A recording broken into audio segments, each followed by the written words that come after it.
उपस्थितीत मंगळवेढ्यात वारकरी भवन या वास्तूचा लोकार्पण सोहळा संपन्न झाला। मंगळवेढा येथे संत परंपरा खूप मोठी आहे, शिवाय पंढरपूर हे हाकेच्या अंतरावर आहे। त्यामुळे वारकरी भवन उभारणीचा प्रयत्न झाला। भाविक वारकरी मंडळानं आणि हरिभक्त परायण ज्ञानेश्वर माऊली भगरे यांनी चिकाटीनं प्रयत्न केले आणि हे भवन माझ्या निधीतून होत असल्याचा मनस्वी आनंद होत आहे, असं प्रतिपादन आमदार समाधान आवताडे यांनी केलं। ते चोखामेळा नगर ग्रामपंचायत अंतर्गत स्थानिक आमदार निधीतून बांधलेल्या वारकरी भवन या वास्तूच्या उद्घाटन आणि लोकार्पण सोहळा कार्यक्रम प्रसंगी बोलत होते। हरिभक्त परायण सुधाकर इंगळे महाराज यांच्या अध्यक्षतेखाली तसंच हरिभक्त परायण गोपाळ अण्णा वास्कर महाराज यांच्या शुभ हस्ते हरिभक्त परायण भागवत चौरे महाराज, ज्योतिराम चांगभले, बळीराम जांभळे, मोहन शेळके, सरपंच शिवाजी सरगर आदींच्या उपस्थितीमध्ये या कार्यक्रमाचं आयोजन करण्यात आलं होतं। यावेळी अध्यक्ष हरिभक्त परायणकार सुधाकर इंगळे महाराज तसंच हरिभक्त परायण गोपाळ अण्णा वास्कर महाराज यांनीही आपलं मनोगत व्यक्त केलं। वारकरी संप्रदाय कशा पद्धतीने वाढला पाहिजे, वारकरी संप्रदाय आपली जी पहिली परंपरा आहे ती परंपरा कशा पद्धतीने टिकली पाहिजे याकरता या ठिकाणी आपण सतत प्रयत्नशील राहू एवढंच या निमित्तानं सांगतो।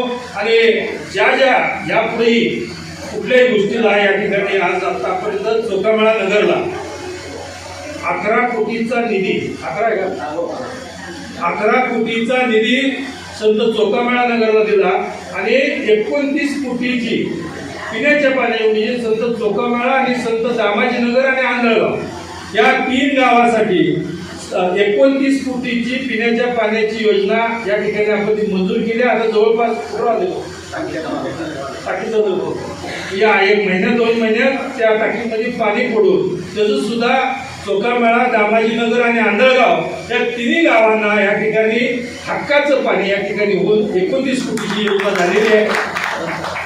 अनेक विकास कामं या ठिकाणी आपण करत असताना नक्कीच, कारण एवढ्या वर्षाचा बॅकलॉग आपण भरून काढलाय, जवळजवळ 3000 कोटीचा निधी या ठिकाणी आपण या मतदारसंघासाठी दिलाय। आणि महाराज एवढं करून सुद्धा जर प्रश्न मला विचारला तर 100% कामं पूर्ण झालेत का, तर मी सांगेन की 100% हा विकास पूर्ण झालेला नाही।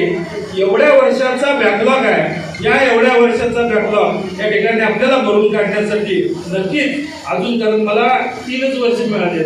3 वर्षामध्ये 1 वर्ष कोरोनामध्ये गेलं। आमदारांचं काय काम असतं आणि आमदार कशा पद्धतीने काम करू शकतो या ठिकाणी मी आज या महाराष्ट्रामध्ये सगळ्यात जास्त निधी असणारा आमदार म्हणून या ठिकाणी आहे। आणि नक्कीच या पुढच्या कालावधीत सुद्धा आपण सर्वांनी या ठिकाणी आशीर्वाद द्याल ही भावना या ठिकाणी व्यक्त करतो।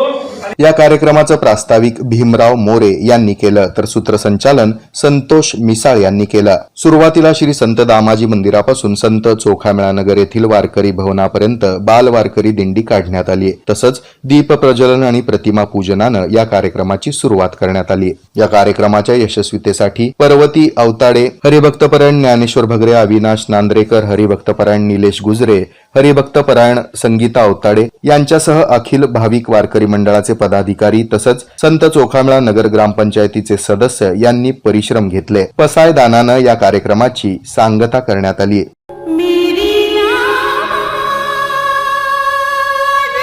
28 सप्टेंबर 2024 लताजींचा 95वा वाढदिवस आणि आपल्या A1 film television and social media स्टुडिओचे भाग्य की 28 सप्टेंबरला आपल्या सोलापूरमध्ये आपल्या मौसम मस्ताना शो मध्ये गीत सादर करणार आहेत राधा मंगेशकरजी, प्लेबॅक सिंगर व हृदयनाथ मंगेशकरजींची कन्या, मोहम्मद अय्याज इंटरनॅशनल सिंगर व playback singer, Ehjaz Ahmed film director व प्रोड्यूसर व singer, Rajendra Pandit A1 film television और सोशल मीडिया स्टुडिओ प्रोपरायटर व टीव्ही चॅनल संचालक व सिंगर।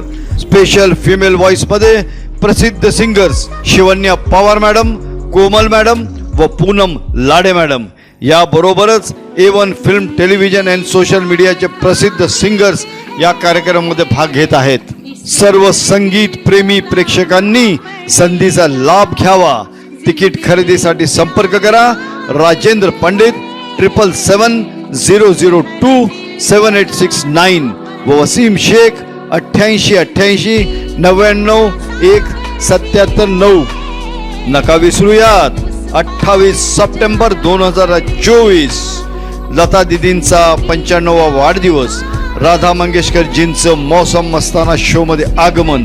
आणि शो आहे रंगभवन चौक, सायंकाळी 5 ते रात्री 9 वाजेपर्यंत. मौसम मस्ताना.